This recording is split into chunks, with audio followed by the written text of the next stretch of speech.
حامد صاحب السلام علیکم، میں آپ سے بات کا آغاز کر لیتا ہوں.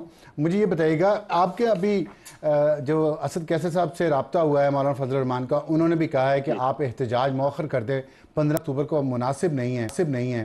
اور آپ کا ذاتی جو سٹینڈ ہے آئینی ترامیم پہ وہ ہمارے سامنے ہے، لیکن کیا صرف خان صاحب سے ملاقات کے لیے اس طرح ملک کی پوری ریپوٹیشن کو پورے ملک کی داؤ پہ لگانا اور احتجاج کرنا ڈی چوک پہ 15 اکتوبر کو، آپ سمجھتے ہیں جسٹیفائیڈ ہے؟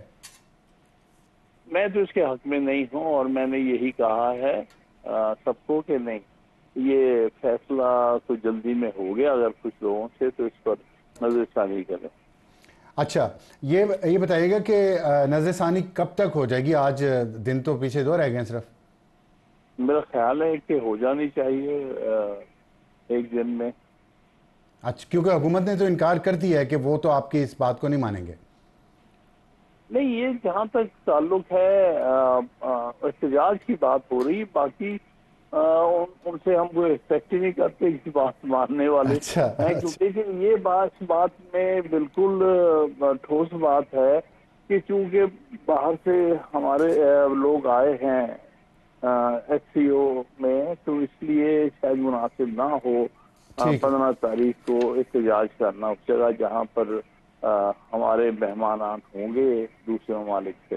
اچھا، آئینی ترمیم پہ پی ٹی آئی سخت مخالفت کر رہی ہے اور کہہ رہی ہے کہ ہم آزاد عدلیہ کو ڈیفینڈ کرنے کے لیے کر رہے ہیں. آپ کا ایک بہت اہم رول رہا ہے آزاد عدلیہ کے جو بارے میں جو تحریک چلتی رہی ہے. یہ بتائیے گا کہ کیا خدشات کے آئینی عدالت کے حوالے سے، کیونکہ تمام بڑی سیاسی جماعتیں جو ہیں وہ تو اس کے حق میں ہیں، وہ چاہتی ہیں، اور ان کے جو ڈیموکریٹک کریڈینشلز ہیں ان پہ شک نہیں ہے کسی کو، آپ کو بھی شاید نہ ہو، لیکن آپ کہہ رہے ہیں کہ وکیل جو کہہ رہے ہیں وہ درست ہے، سیاستدان جو کہہ رہے ہیں وہ درست نہیں ہے. کیوں؟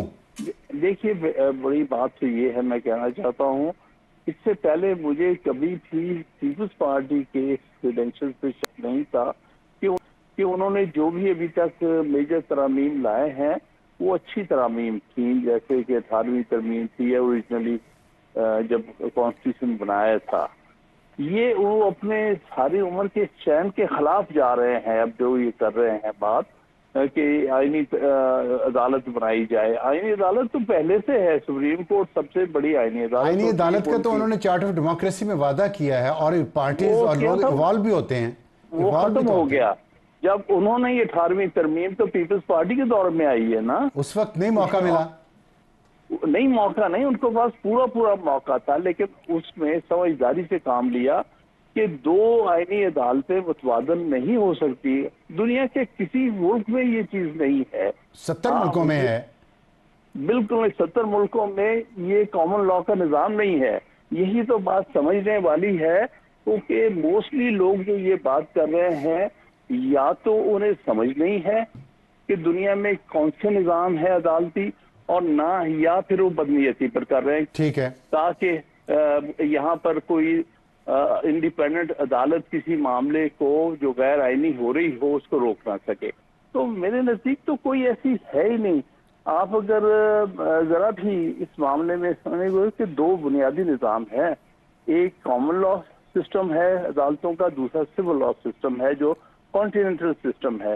وہاں پہ یونیفائڈ سسٹم نہیں ہوتا عدالتوں کا، وہاں پیرلل سسٹم چلتے ہیں 5-6. ان میں علیحدہ ایک کانسٹیٹیوشنل کورٹ بنائی جاتی ہے کانسٹیٹیوشنل ایشوز کے لیے، اور ایک اور عدالت بنائی جاتی ہے جو کسی بھی ہمارے ممالک میں نہیں ہوتی، جس کو کورٹ آف کانفلکٹ کہتے ہیں. یہ تو آئینی عدالت پہ آپ کے ہو گئے خدشات، لیکن ویسے جو باقی چیزیں ہیں ان آئینی ترامیم میں جس میں ججز کے اپوائنٹمنٹ ہے، اس پہ اور بہت سارے اس میں معاملات ہیں، ان سب پہ آپ کے اختلافات ہیں؟ آپ نہیں چاہتے کہ ججز کے معاملات؟ سخت اختلافات ہیں. ایک تو بات یہ ہے کہ یہ جو اچیو کیا تھا سپریم کورٹ کے، یعنی پاکستان کے چیف جسٹس کی اپوائنٹمنٹ جو ہے سینیورٹی کی بنیاد پر ہو، یہ وکلا کی سٹرگل تقریباً 70 سال کی ہے. اور اس میں ججمنٹ فائنلی جو آئی تھی وہ 1998 میں آئی تھی.